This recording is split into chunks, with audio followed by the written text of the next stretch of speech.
Attends, je vais la refaire. S'il vous plaît. Bonjour, je suis Mathias Vancache. Bonjour, je suis Vaina Djokante. Et on est ici pour Sound of Series. Qu'est-ce qui s'est passé ensuite? Alors moi je connaissais déjà Dominique Filleul, le réalisateur, qui était un ami. J'avais vu son travail, ses documentaires que je trouvais extrêmement intéressants. Et il m'a parlé de ce projet et je connaissais pas l'affaire de Valençol. Et je trouvais que c'était une histoire cinématographique incroyable, unique et en plus vraie. Je trouvais le pitch très attrayant. Et donc Vaina et moi on se connaît depuis une vingtaine d'années. Et un soir elle vient dîner à la maison et elle me dit écoute je suis sur un film. Il ne trouve pas son personnage principal. Je lui ai montré des photos de toi, ça pourrait coller. Donc on s'est rencontrés avec Dominique. J'ai vu aussi son court-métrage et ses documentaires et le sujet me passionne depuis toujours et m'a tout de suite intéressé. Je connaissais pas non plus l'histoire de Valençol. Et puis après, parcours classique, on a fait des lectures. On a essayé de travailler sur l'accent. Puis un matin, il m'a appelé en me disant, écoute, voilà, c'est toi Maurice. Alors ils existent vraiment, mais par exemple, Maurice, il n'est plus de ce monde. Moi, j'ai rencontré sa famille, j'ai rencontré sa fille, son gendre et ses petits-fils qui m'ont parlé un peu de leur grand-père. Et après, j'ai pris quelques libertés. Voilà, parce qu'on a très peu d'images de Maurice. J'ai créé mon Maurice à moi. Jeannette, c'est pareil, elle n'est plus de ce monde. Moi, j'ai aussi rencontré les petits-enfants, mais j'ai pas pu rencontrer sa fille avant le tournage. Je pense que c'était un peu trop compliqué peut-être pour elle. Mais ça m'a aidé parce qu'en fait, comme disait Mathias, il faut aussi pouvoir s'approprier sans trop de pression le personnage et prendre des libertés. Mais je dirais qu'on avait plus de pression là à leur montrer le film, à montrer le film à la famille, Et ça va, ils ont aimé le film, ils étaient très touchés. C'était extrêmement émouvant comme moment. Je me suis isolé, j'ai demandé un hôtel à l'écart de l'équipe, parce qu'on a tourné le film en 2 fois. Il fallait qu'on ait les lavandes en fleurs, donc on a tourné une première partie, tous les extérieurs dans les champs de lavande en juillet.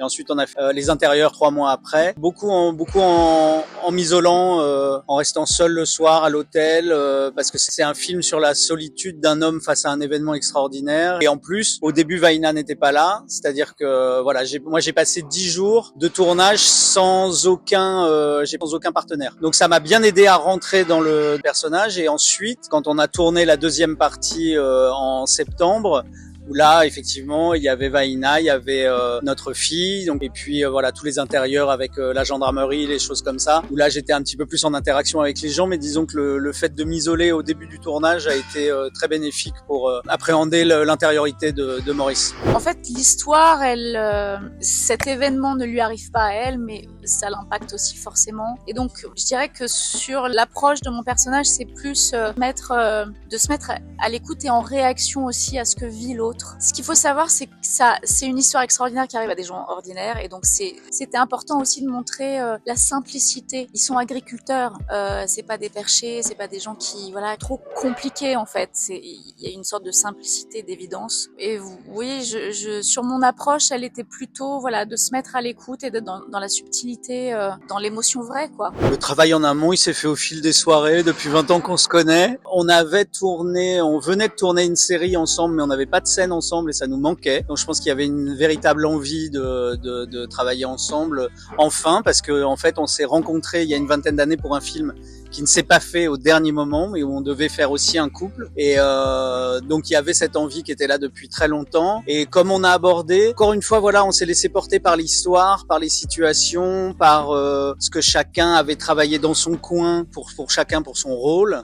Et ensuite, on s'est laissé porter par l'histoire et il y a eu des moments relativement magiques. Il y a eu certaines scènes où on oubliait complètement qu'il y avait une caméra. Et il y a notamment une scène chez nous où d'un seul coup, on s'est rendu compte à la fin que la caméra, elle était là et on l'a pas vue.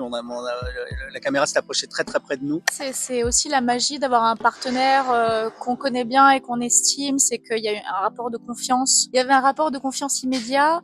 Il y a eu une grande estime entre nous. Moi, j'aime beaucoup son travail, j'aime beaucoup sa manière de travailler et puis sa personnalité. Donc finalement, ça s'est fait vraiment de manière extrêmement fluide et très agréable et très facile. Et je trouve que ça se ressent dans le film, c'est-à-dire qu'il y a une sorte d'évidence. On se pose pas la question de savoir si c'est crédible ou pas. Des fois, les choses, elles se passent de mots, en fait. Je dirais l'énergie qui se passe entre 2 personnes. Donc, et le fait qu'on se connaisse depuis longtemps et qu'on avait des rendez-vous manqués, on a pris beaucoup de plaisir à travailler ensemble, à s'écouter.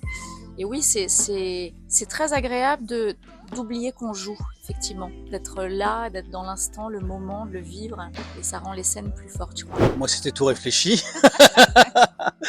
Non, c'est un sujet qui me passionne depuis tout petit et moi, je pense que de toute façon, si j'avais pas été ouvert à ce sujet, je ne sais pas si j'aurais fait le film parce que je pense que je me serais pas senti forcément crédible pour défendre la mémoire de Maurice Mas si j'étais pas ouvert à ce genre de choses. Mais effectivement, moi, je suis très partisan. Enfin, c'est un truc. Et curieusement, et paradoxalement, c'est quelque chose de très rationnel de se dire que c'est impossible qu'on soit seul dans l'univers. Alors mon personnage est plus dans le doute, mais alors moi pas du tout. Moi c'est pareil, j'ai vécu des expériences qui me font penser, dire et affirmer qu'il existe des choses qu'on ne voit pas et qu'on ne comprend pas et auxquelles on n'a pas forcément accès. Comme Mathias, je pense que la probabilité pour qu'on soit seul dans l'univers, elle est quand même infime, voire nulle. Donc si, comme c'est un peu la merde partout dans le monde, s'il pouvait m'entendre à ce moment-là et venir nous aider, nous aiguiller un peu sur la marche à suivre en tant qu'humanité, ce serait super.